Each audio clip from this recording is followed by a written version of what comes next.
welcome to the Dan Corder Show. Thank you so much for being here. South Africa is a movie. Welcome to the watch party. And this is a very special night because we are delighted to announce that... But now you have been promoted.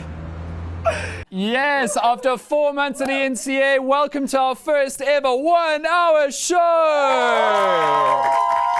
The watch party is now Mondays 9 to 10 p.m. exclusive to eNCA, and tonight we have a lot to talk about. We need to talk about SAPS. We need to talk about Mitlali and Leroy. We pay tribute to a South African icon who recently passed away. Show correspondent Mashed Potatoes is here, and so are star interviews, journalist Ferial Hafaji and culture critics Fezokutla Mtonti and Ayanda Charlie. Let's get into it. And we start News Worth Knowing with last week's presidential imbizo, which is an event series where members of South Africa's cabinet are meeting with communities, fielding questions and concerns from the public and providing answers.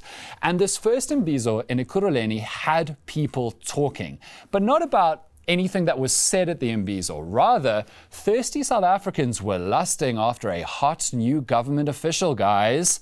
A mysterious man who nobody had seen before, but everyone wanted to know more about. Who is this hot new bombshell that has entered the villa? Oh, it's amazing what sunglasses can do. Wow, I'll have a cup of that cake. Cupcake. Hello. Cyril in sunglasses can spread my Rama anytime. All right. Yeah, I know, I worked on that.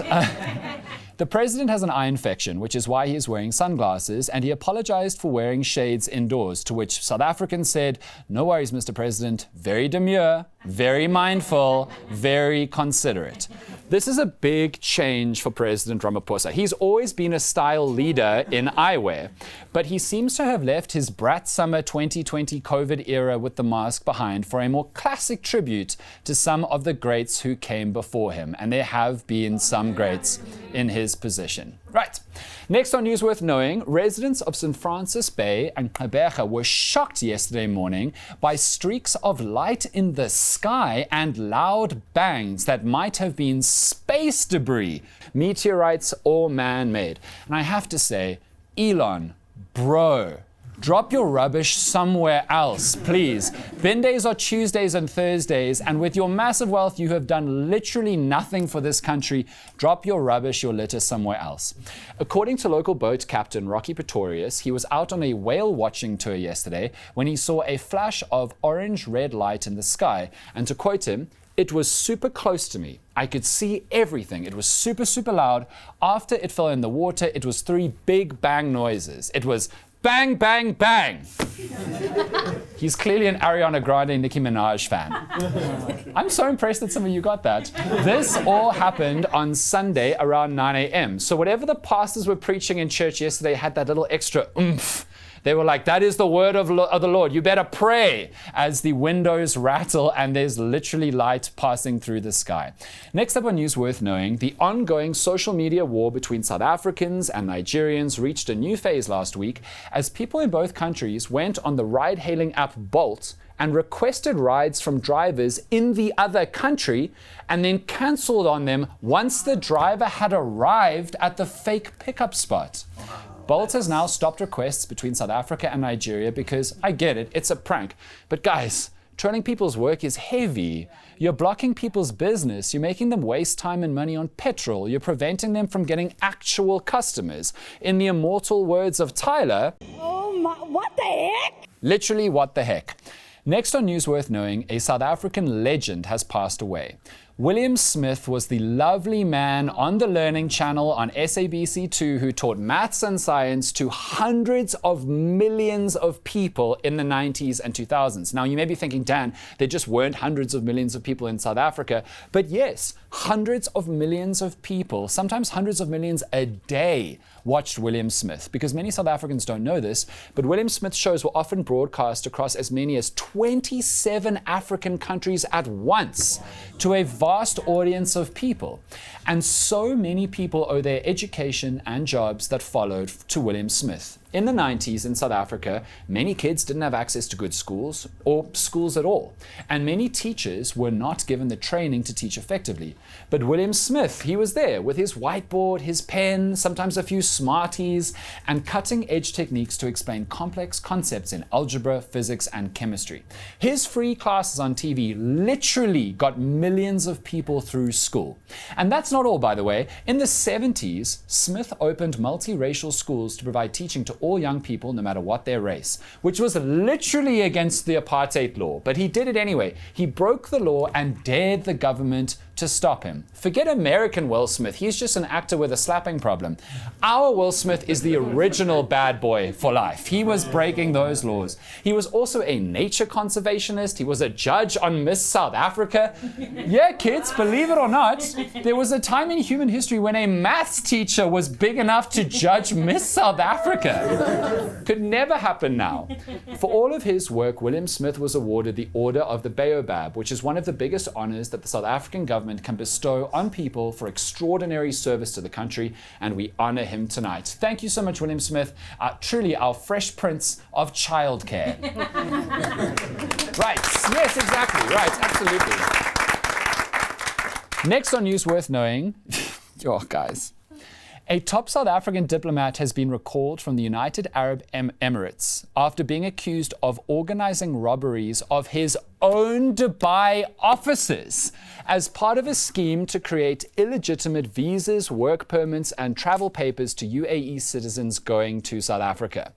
Andrew Tsepo Lebona is South Africa's Consul General in Dubai, and according to an investigation from DIRCO and the Department of Home Affairs, he organized for someone to break into the Consul General's offices through the ceiling twice to steal visa and passport-related documents. This guy is South Africa's Dr. Doofenshmirtz. And frankly, it seems right now that Home Affairs is Perry the Platypus, which is not something I expected. But hold on, there's more. There's more to Doofenshmirtz. Lebona and his staff have also been providing people handwritten visas and pocketed the fees for themselves, when visas are supposed to be processed through the department at more than 2,600 Rand per application to be paid to the department. And Lebona also illegally gave his own son a UAE diplomatic visa, which he does not qualify for, and then let his son sit in on meetings that he did not have security clearance for. And his son seems to have been using his illegal diplomatic visa to pursue business opportunities in Dubai for himself and his father. So now Evel Knievel and his son are off that Metro FM interview and back in South Africa under investigation. Next under News Worth Knowing, brace yourselves, because I'm about to say a sentence that I don't believe I have ever said before. I actually can't believe I'm saying it. You've probably never ever heard anyone say this. Might be a first. Are you guys ready? Are you ready for a sentence you've never heard? Okay, here it goes. The South African Police Service did something amazing. I know, right? But they really did. Listen to this. SAPS thwarted an attempted kidnapping and ransom the other day, which is cool. It's not amazing. I'm not going to congratulate SAPS for doing their job. It's the bare minimum. Until you hear how they did it, guys, because SAPS organized a fake kidnapping plan with a kidnapping target to expose the people who were actually planning to kidnap the target. Isn't that so cool? Okay, Sherlock SAPS, we see you. That's like a Hollywood blockbuster storyline. Listen to this. Basically, crime intelligence found out that a woman was arranging with a criminal syndicate to kidnap her boss and then force her employer to withdraw tons of money from her business bank account. SAPS then organized a successful fake kidnapping of the target and played along, and then arrested 5 suspects when they were planning to withdraw the money that had been fake transferred by SAPS following the fake kidnapping. That is wild. And the 5 were arrested on charges of conspiracy and kidnap and extortion. It's just so badass. And just quickly, so you know how Ocean's 11 this is, the 5 suspects were arrested at Melrose Arch, which is, for those not living in Johannesburg, It's a village for the wealthy to be wealthy. They arrested supercars like Land Rovers and Range Rovers from these 5 suspects. I'm so impressed. This level of smarts from the South African Police Service. To quote South African icon Tyler just one more time. Oh my, what the heck? What? Oh my gosh, guys, this is crazy. It is crazy. We're going to take a quick break. Coming up in a second, we bring you the latest installment of the South African Pothole Awards, and show correspondent Mashed Up Potatoes has a very important public service announcement because many South Africans are eating something that can be really dangerous for them. This is the first ever full-on 1-hour show for the Dan Quarter Show. See you after the break.